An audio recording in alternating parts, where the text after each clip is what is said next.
இந்த குறைப்பதற்கான அப்படிங்கிறது நம்ம இப்போ சொல்ல முடியாது. ஆயத்த பணிகள் அப்படின்னா ஜஸ்ட் ஒரு பரிந்துரை மாதிரி தான் அவங்க கொடுத்துட்டு இருக்கிறாங்க. இது வந்து முடிவு கிடையாது. அந்த நிதி கமிஷனுடைய அரவிந்த் பனகாரியா தலைமையில அவங்க இங்க வந்த போது தமிழக அரசுல இருந்து நிறைய ஆபீசர்ஸ் மினிஸ்டர்ஸ் எல்லாம் போய் பார்த்து அவங்களுடைய கோரிக்கைகள் எல்லாம் வச்சாங்க. அதெல்லாம் வச்சதுக்கு அப்புறமா அரவிந்த் பனகாரியாவே ரொம்ப அப்ரிஷியேட் பண்ணாரு. ரொம்ப பிரமாதமா ஹோம்ஒர்க் பண்ணிருக்கீங்க, உங்களுடைய பரிந்துரைகள்லாம் ரொம்பவே அறிவுபூர்வமாக இருக்கு அப்படின்னு சர்டிபிகேட் வேற கொடுத்துட்டாரு. ஸோ இவங்க வந்து 50% கேட்கறாங்க, அவங்க வந்து 40%ல இருந்து ஆரம்பிக்கிறாங்க சென்ட்ரல் கவர்மெண்ட். இப்போ இருக்கிறது 41%, ஆக்சுவலி 42% தான். ஆனா அதுல 14 ஃபைனான்ஸ் கமிஷன்லேயே சொல்லிட்டாங்க 1% reserved for union territories, disturbed area, north east அந்த மாதிரி சொல்லிட்டாங்க. ஸோ இப்போ இந்த ப்ராப்ளம் எப்படி ஏன் கண்டினியூ ஆயிட்டு இருக்கு அப்படின்னு கேட்டா, இந்த வரிப்பகிர்வு ஃபார்முலான்னு ஒண்ணு இருக்கு இல்லையா, அதுக்கு வந்து ஒரு ஸ்டாண்டர்ட் டெஃபினிஷனே கிடையாது. அந்தந்த காலகட்டத்திற்கு ஏற்ற மாதிரி நம்ம வந்து அதை பண்ணிக்கிட்டு இருக்கோம். சென்ட்ரல் கவர்மெண்ட்டுக்கு செலவுகள் இருக்கு, மாநில அரசுகளுக்கும் செலவுகள் இருக்கு. ஜிஎஸ்டி வந்த பிறகு மாநிலங்கள் சொல்றாங்க எங்கள்கிட்ட வரி ஆதாரமே இல்லை அப்படின்னுட்டு. ஆனா அதுவும் கூட தப்பு தான். ஏன்னா ஜிஎஸ்டி பொறுத்த வரைக்கும் முதல்ல சேல்ஸ் டாக்ஸா இருக்கு, இப்போ ஜிஎஸ்டி இருக்கு. ஜிஎஸ்டில கரெக்டா 50% ஆட்டோமேட்டிக்கலி அவங்க இதுல போய் சேர்ந்துடுறது. அதுக்கப்புறமா சென்ட்ரல் கவர்மெண்ட் பூல்ல இருந்து உங்களுக்கு இப்போ 41% கிடைக்கிறது. நியர் அபவுட் 70% மேல உங்களுக்கு வந்து அமௌண்ட் கிடைச்சி விடுறது. பாக்கி இருக்கிற அந்த 29 பைசாவை தான் நம்ம வந்து சென்ட்ரல் கவர்மெண்ட் அவங்களுடைய டிஸ்கிரிப்ஷன்ல யார் யாருக்கு எப்படி எப்படி கொடுக்கணுமோ, யார் யாருடைய தேவைக்கு ஏற்ப கொடுக்கணுமோ, அவசரத்துக்கு ஏற்ப கொடுக்கணுமோ, ஆபத்துக்கு ஏற்ப கொடுக்கணுமோ, அதை அவங்க டிசைட் பண்ணி கொடுக்குறாங்க. அந்த டிஸ்கிரிப்ஷனை வந்து சென்ட்ரல் கவர்மெண்ட் வச்சிருக்கு. இதுக்கு காரணம் என்ன அப்படின்னு கேட்டா, நம்ம நாடுடைய கான்ஸ்டிடியூஷன் ஏதாவது புரிஞ்சுக்கணும். மாநிலங்களுடைய தேவைக்கேற்ப முன்பு இருந்ததை விடவும் 41% உயர்த்தி இருக்கிறாங்க.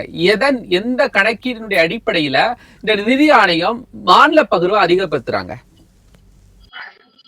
மாநில பகிர்வு முதல்ல வந்து 25%, 26% இருந்து, அப்புறம் 30% ஆச்சு, 32 ஆச்சு, 38 ஆச்சு, அப்புறமா இப்போ 45 ஆயிட்டு இருக்கு.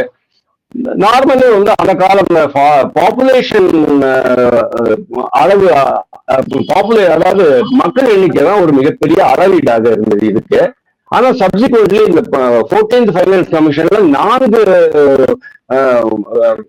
வேறுபட்ட காரணிகள் கொண்டு வந்தாங்க. பாப்புலேஷன், இன்னொன்று 2வது ஏரியா, 3வது ஃபாரஸ்ட் அண்ட் எக்கலாஜிக்கல் பேலன்ஸ் அப்படிங்கிறது. அதுக்கப்புறமா இன்கம் டிஸ்டன்ஸ், அதாவது ஏழ்மை. இன்கம் டிஸ்டன்ஸ் அப்படின்னு சொன்னா நிறைய பேருக்கு புரியறது இல்லை. ஏழ்மை அதாவது நம்ம தமிழ்நாட்டினுடைய தனிமனித வருமானம் 1,72,000 ரூபாய் ஒரு வருஷத்துக்கு அப்படின்னா, பீகார்ல வந்து அது 80,000 ரூபாய் தான். அப்போ எதுக்கு இவ்வளவு பெரிய டிஸ்டன்ஸ் வருது? நாட்டு மக்கள் அனைவரையுமே ஒரே மாதிரியாக முன்னேற்ற வேண்டும் அப்படிங்கிற நோக்கத்தை தான் பண்ணிருக்காங்க. அதுக்குதான் அது ஈக்குவல் கிடையாது, ஈக்குவிட்டி. நாட்டு மக்களை எல்லாம் ஒரே மாதிரி கொண்டு வரணும்னு ஒரு மாநிலத்திற்கு அதிகமா கொடுக்கிற போது எந்த மாநிலத்திற்கு கொடுக்கலையோ அந்த மாநிலம் இருக்கிற நிலையில இருந்து குறைந்துதானே போகும். அப்போ அங்க இன்னொரு இம்பேலன்ஸ் உருவாகும்ல. இல்ல, அது குறையறதுக்கு அவசியமே இல்லை. ஏன்னா இங்க வந்து நிர்வாக திறமை அதிகமா இருக்கு, வளர்ச்சி திட்டங்கள் அதிகமா இருக்கு, கனிம வளங்கள் அதிகமா இருக்கு, தொழில் முதலீடுகள் அதிகமா இருக்கு, வேலை வாய்ப்புகள் அதிகமா இருக்கு. அப்படிங்கும் போது இந்த மாநிலங்கள்ல வந்து அதிகமான வளர்ச்சி வர்றதுனால அவங்களால அந்த நிதி பற்றாக்குறையை அவங்களால சமாளிக்க முடியும் அப்படிங்கிற ஒரு சமாச்சாரம் இருக்கு. ஆனா இதே அருணாச்சல் பிரதேஷ்லயோ இல்லைன்னா ஜம்மு காஷ்மீர்லயோ சமாளிக்க முடியல. நீங்க சமாளிக்க முடியும்னு சொல்றீங்க. ஆனா மாநில அரசோ, மாநில நிதியமைச்சரோ, மாநில முதலமைச்சரோ என்ன சொல்றாங்கன்னா, எங்களால சமாளிக்க முடியல, எங்களுடைய வளர்ச்சி திட்டங்களுக்கு இன்னும் அதிகப்படியான நிதியை மத்திய தொகுப்புல இருந்து கொடுக்கணும் அப்படின்னு கேக்குறாங்களே. இல்ல மத்திய தொகுப்புல இருந்து அவங்களுக்கு கொடுக்கணுமா, அல்ல இவங்க மத்திய தொகுப்புக்கு கொடுத்தாங்களாங்கிற கொஸ்டின் கிடையாது. ஆக்சுவலி மாநில அரசு, அதாவது முந்தையெல்லாம் வந்து குறுநில மன்னர்கள் இருப்பாங்க, அவங்க எல்லாம் வரி வசூல் வச்சு கப்பம் கட்டுவாங்க, பேரரசருக்கு கப்பம் கட்டுவாங்க. அந்த மாதிரி எல்லாம் சிஸ்டம் இப்போ கிடையாது. எல்லாமே சென்ட்ரல் கவர்மெண்ட் கையில எடுத்துக்கிச்சு. இது வந்து பாரதிய ஜனதா கட்சி அரசோ நரேந்திர மோடி அரசோ பண்ணல, வாஜ்பாய் அரசும் பண்ணல. இது வந்து 1976 இந்திரா காந்தி இருக்கும்போது ஆரம்பிச்சதுதான். கொஞ்சம் கொஞ்சமா இந்த மாநில வளர்ச்சி திட்டங்கள் நலத்திட்டங்கள் அப்படிங்கிறது சென்ட்ரல் கவர்மெண்ட் கையில இருக்க ஆரம்பிச்சிருச்சு. நீங்க ரொம்ப அடிப்படையா ஒரு கேள்வி கேட்டுட்டீங்க. மக்கள் நல திட்டங்கள் யாரு நான் கேட்கிறேன் அதை, மக்கள் நல திட்டங்கள் யார் செய்யணும்? மாநில அரசு பண்ணணுமா, மத்திய அரசு பண்ணணுமா? வளர்ச்சி திட்டங்கள் யார் செய்யணும்? மத்திய அரசு பண்ணணுமா, மாநில அரசு பண்ணணுமா? மாநில அரசு இவ்வளவு தேர்தல் அறிக்கைகள் கொடுத்திருக்கு, எப்படி கொடுக்கறது, எந்த அத்தாரிட்டியில கொடுக்கறது? அவங்களுக்கு வந்து நிதி ஆதாரங்கள் இல்லை அப்படின்னு தெரிஞ்ச பிறகு கூட எப்படி இந்த மாதிரி கொடுக்குறாங்க? இப்போ டெல்லியில டெல்லியில கூட பாரதிய ஜனதா கட்சி அரசு கொடுத்துருக்காங்க.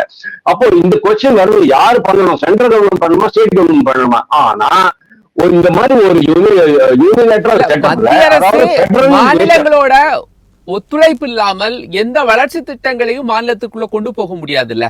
அந்த வளர்ச்சி திட்டங்களை மாநிலத்தினுடைய அறிவிப்பின் மூலமா தான் அவங்க கொண்டு போறாங்க.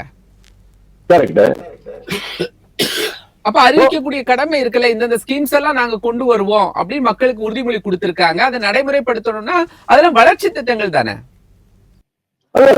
ஓகே, அப்படிதான் நீங்க சொல்றது வந்து மத்திய அரசும் பண்ணலாம், மாநில அரசும் பண்ணலாம். ஓகே, இந்த இதை நான் ஏத்துக்கிறேன். மாநில அரசுக்கு சில மாநில அரசு வந்து பொலிட்டிக்கல் ரெப்ரசன்டேஷன் இருக்கிறதுனால, அதாவது பொலிட்டிக்கல் பார்ட்டி சிஸ்டம் இருக்கிறதுனால மாநில அரசுகளுக்கு வந்து மக்களை சந்திக்க வேண்டி இருக்கிறது. அதாவது ஒரு டெமோக்ராட்டிக் செட்டப்ல அவங்களுக்கு வந்து மாநில மக்களுக்கு நாங்க இதை பண்ணினோம் அப்படி சொல்ல வேண்டிய ஒரு அவசியம் ஏற்படுவதனால அவங்களுக்கே வளர்ச்சி திட்டங்கள், இது நாங்க கொண்டு வந்த வளர்ச்சி திட்டம், அம்மா குடிநீர் திட்டம், அம்மா உணவகம் திட்டம், கலைஞர் சம்திங் திட்டம், அந்த மாதிரி எல்லாம் சொல்லிட்டு இருப்பாங்க இவங்க. அந்த பொலிட்டிக்கல் நெசசிட்டி அவங்களுக்கு இருக்கு. But at the same time நாடு ஒட்டுமொத்தமா வளர்ச்சி அடைவதற்கு ஒரு மாநிலத்திலும் சில மாநிலங்கள் பின்தங்கி இருக்கும், சில மாநிலங்கள் வந்து நல்லா வளர்ந்து போயிடும். தமிழ்நாடெல்லாம் அந்த காலத்துல நிறைய வளர்ந்து போயிடுது. அதாவது காமராஜர் ஆட்சி காலத்துல, அதுக்கப்புறமா அண்ணாதுரை கருணாநிதி இருந்த காலத்துல கூட வளர்ச்சி திட்டங்கள்லாம் ரொம்ப பிரமாதமா பண்ணியிருந்தாங்க. அதன் காரணமாக இங்க அபரிமிதமான வளர்ச்சி. ஆனால் எந்த நாட்டில் எல்லா பாகங்களும் ஒட்டுமொத்தமாக சீராக வளர்வதில்லையோ அந்த நாடுக்கு உள்ளிருந்தே கூட ஆபத்து ஏற்படும் அப்படிங்கிறதுதான் உண்மை. அதைத்தான் சென்ட்ரல் கவர்மெண்ட் யோசிக்குது. சென்ட்ரல் கவர்மெண்ட்டுக்கு வந்து மாநிலத்தை பொறுத்த வரைக்கும் மாநிலத்தை மட்டும் பற்றி யோசிச்சா போறோம். ஆனா சென்ட்ரல் கவர்மெண்ட்டுக்கு இந்த 28 மாநிலங்கள், ஒரு 7-8 யூனியன் டெரிட்டரிஸ் கொடுக்கக்கூடிய மாநிலங்கள் தங்களுக்கான நிதியை கேட்க தானே சார் செய்வாங்க. மத்திய அரசு அவங்களுடைய 28 மாநிலங்களை கேட்கட்டும். ஆனால் வரியை கொடுக்கக்கூடிய மாநிலங்கள் எங்கள் மாநிலத்திற்கு இன்னும் வளர்ச்சிகள் வேண்டும்னு கேட்கக்கூடியது இந்த மாநிலங்களுடைய அடிப்படை கோரிக்கை தானே. அதை எப்படி நிராகரிச்சு செல்ல முடியும்? அதற்கான உழைப்பை அந்த மாநில மக்கள் கொடுக்கறாங்கல்ல. இல்ல, நிராகரிக்கவே முடியாது. எதையுமே நிராகரிக்க முடியாது. அதனாலதான் நான் சொல்றேன், முதல்ல 28% இருந்தது, 25% இருந்தது. சென்ட்ரல் கவர்மெண்ட், அதாவது இந்த வரி வருமானம் அப்படிங்கிறது, வரி வருமானம் மற்றும் இந்த செஸ் இதெல்லாம் சேர்த்து எல்லாமே ஒட்டுமொத்தமாக சென்ட்ரல் கவர்மெண்ட் பக்கமா மூவ் பண்ண ஆரம்பிச்சது 1976க்கு அப்புறம், காங்கிரஸ் கட்சி காலத்துலாம். ஆனா அட் த சேம் கூட முடிச்சுடுறேன் நானு. சோ நீங்க கேட்ட கேள்விக்கு நான் பதில் சொல்றேன். அதாவது அவங்க வந்து நிராகரிக்க முடியாது. நீங்க வந்து 50% கேட்டிருக்கீங்க அப்படின்னு சொன்னா 50% கொடுக்கறதுக்கு அவசியம் இல்லை. இவங்க 40% ரெக்கமெண்ட் பண்ணாங்கன்னு சொன்னா அதையும் ஏத்துக்கிறதுக்கு அவசியம் கிடையாது. ஏன்னா அது வந்து ஒரு குவாசி ஜுடிஷியல் கமிஷன், அரசியல் அமைப்பு சட்டப்படி ஏற்படுத்தப்பட்டது. அதுக்கு எகென்ஸ்டா நீங்க வந்து கோர்ட்டுக்கெல்லாம் போக முடியாது.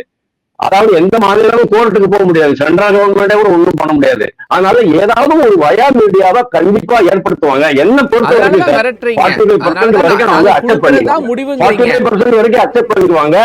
மாநிலங்களுடைய கோரிக்கைகள் ஏற்றுக்கொள்ளப்படும்.